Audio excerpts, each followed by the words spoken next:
Bismillahirrahmanirrahim. Assalamualaikum warahmatullahi wabarakatuh. Waalaikumsalam.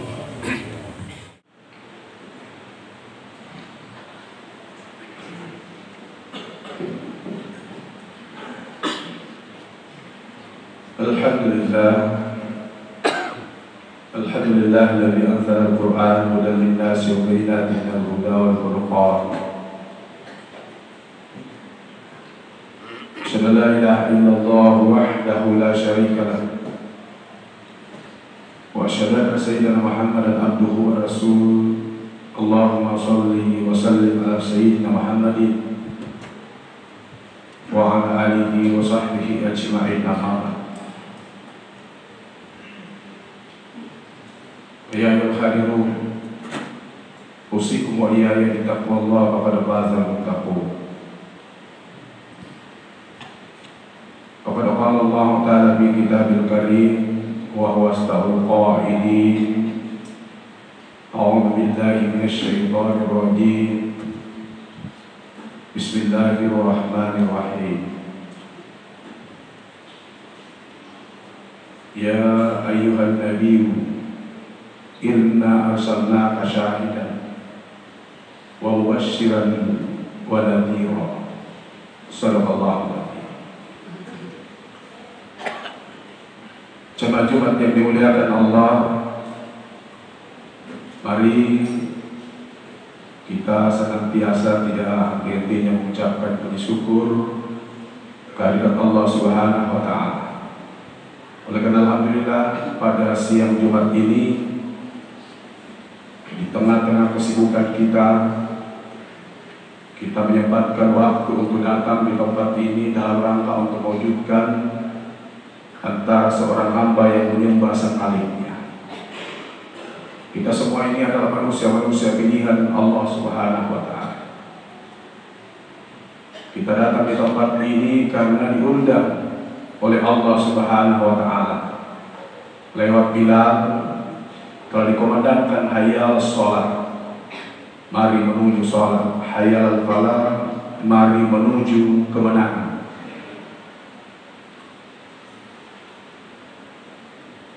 Namun masih banyak saudara-saudara kita sampai saat ini belum mendapatkan hidayah dari Allah Subhanahu wa taala. Masih disibukkan dengan urusan-urusan duniawinya. Padahal Rasulullah menyampaikan bahwa jauh lebih bagus, jauh lebih baik sholat Jumat ketimbang dengan kegiatan yang berkaitan dengan urusan duniawi. Selawat taslim kita peruntukkan kepada baginda Rasulullah SAW, Nabi yang menjadi panutan, Nabi yang menjadi suri teladan bagi kita semua. Jemaah yang dimuliakan Allah, tidak terasa Rabiul Awal sudah pergi. Kemudian saat ini adalah tepatnya tanggal 16 Rabiul Akhir. Khatib menyinggung sedikit berkaitan dengan tugas Rasulullah SAW yang telah disampaikan oleh Allah di dalam Al-Quran pada surah Al-Ahzab ayat 45, yang sesuai yang saya bacakan bahwa ya ayyuhan nabiyyu inna arsalnaka syahidan wa mubasysyiran wa nadhira. Jemaah yang dimuliakan Allah, Islam ini yang kita anut adalah agama yang sempurna. Oleh karena itu perlu dikembangkan, perlu dipertahankan, perlu diajari orang-orang, saudara-saudara kita yang masih sampai saat ini notabene-nya adalah agama Islam tetapi belum melakukan apa yang diperintahkan oleh Allah Subhanahu wa taala. Mana buktinya? Kata Allah Subhanahu wa taala, "Al-yawma akmaltu lakum dinakum wa atmamtu 'alaikum ni'mati wa raditu lakumul Islam madinah." Pada hari ini telah Allah sempurnakan agamamu untukmu dan telah Allah cukupkan nikmatmu. Kemudian Allah meridai Islam sebagai agamamu. Jemaah yang dimuliakan Allah Subhanahu wa taala, berkaitan dengan ayat yang saya bacakan bahwa dalam surah Al-Ahzab ini ada 3 tugas baginda Rasulullah Muhammad SAW yang disampaikan, yang diperintahkan oleh Allah Subhanahu wa taala. Yang pertama adalah syahidan, artinya saksi. Jadi Rasulullah SAW nanti di hari kemudian akan menjadi saksi nanti ketika berada di pengadilannya Allah. Seluruh umatnya, jadi dia akan menjadi saksi berdasarkan dengan sabda Rasulullah SAW bahwa ketika orang-orang nanti di hari kemudian dibangkitkan, maka saya yang lebih duluan dibangkitkan.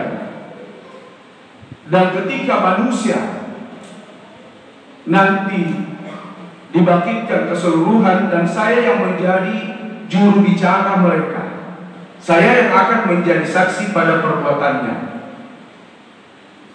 Timbul pertanyaan, bagaimana Rasulullah bisa menjadi saksi yang secara akal bahwa dia sudah meninggal? Jangankan menjadi saksi di hari kemudian, Rasulullah SAW tidak ada nabi yang bisa ketemu langsung dengan Allah, tidak ada malaikat yang bisa ketemu dengan Allah kecuali baginda Rasulullah SAW, apalagi hanya menjadi saksi. Yang kita bayangkan adalah kesaksian itu adalah seperti dengan di pengadilan, dan tidak ada yang mustahil ketika Allah yang menghendaki. Jemaah yang dimuliakan Allah Subhanahu wa taala. Kemudian yang kedua, tugas baginda Rasulullah SAW adalah memberi kabar gembira, mubasyirah. Apa kabar gembira yang dibawa oleh baginda Rasulullah SAW? Tidak lain adalah perbuatan-perbuatan yang berkaitan dengan ibadah yang kita lakukan adalah mendapatkan nilai pahala yang luar biasa lipat gandanya. Di antaranya, apa yang kita kerjakan di luar adalah Jumat berkah yang diprakarsai oleh orang pasar, maka itu adalah bahagian dari sedekah yang selalu dimintakan oleh malaikat bahwa ya Allah, gantikan sedekahnya orang-orang yang bersedekah di Jumat berkah. Baru beberapa masjid yang ada di Bulakan yang melakukan seperti itu. Di antaranya pasar, kemudian Al-Ikhlas, kemudian kalau kita menuju ke Kendari ada di Bahtera Mas, kemudian kita menuju ke yang lainnya ada di Kanwil Kementerian Agama. Setiap Jumat berkah. Ya, saya yakin bahwa tidak ada yang miskin gara-gara Jumat berkah itu. Bahkan rezekinya semakin dilimpahkan oleh Allah Subhanahu wa taala. Jangankan kita yang masih hidup, orang yang sudah meninggal minta kepada Allah Subhanahu wa taala, bagaimana saya dikembalikan? Entah 1 tahun, entah 1 bulan, ataukah 1 minggu. Jangankan 1 minggu, sehari atau sedetik, saya akan pulang untuk melakukan sedekah. Jemaah yang dimuliakan Allah Subhanahu wa taala. Oleh karena itu, mari kita manfaatkan harta yang diberikan oleh Allah Subhanahu wa taala untuk disisihkan sedikit untuk orang lain. Mungkin ada orang yang tidak datang sholat Jumat untuk makan di luar, tetapi nanti secara pelan-pelan 2-3 hari datang makan, dan insya Allah lewat itu akan berwudu di luar, kemudian masuk di masjid, bahwa kita yang akan mendapatkan jariahnya seluruh jamaah masjid pasar ini. Jemaah yang dimuliakan Allah Subhanahu wa taala, itu adalah bahagian dari yang disampaikan oleh Rasulullah SAW membawa berita gembira. Berita gembira yang lain saya kira sangat banyak. Kata Rasulullah, "Man shalla sabaha fi jama'atin maka anna makullan." Siapa yang salat subuh berjamaah, maka pahalanya, kata Rasulullah SAW, seperti ia salat semalam suntuk. Coba bayangkan. Tapi ini subuh hari kan susah, Pak. Ya, kalau kita lihat tidak banyak yang datang. Kalau tidak bisa subuh, kata Rasulullah, man syalla isya'a fi jama'atin faka'anna nisful lail.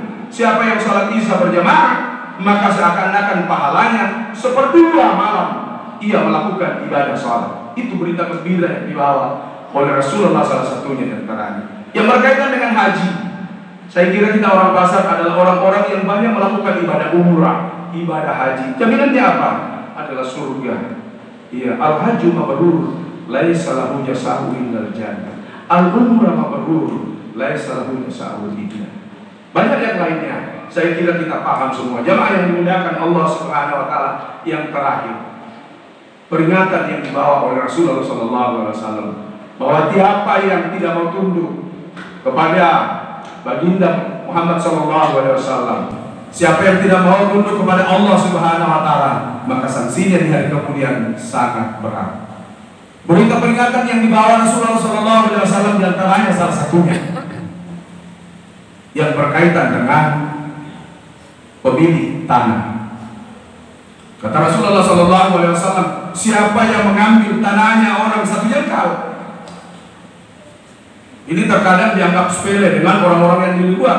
Siapa yang mengambil tanahnya seseorang satu jengkal tanpa seizin dengan yang punya tanah, atau pagarnya dipindahkan ke tempat lain untuk menambah luas tanahnya, maka sanksinya di hari kemudian adalah yang pertama adalah dilaknat oleh Allah Subhanahu wa taala.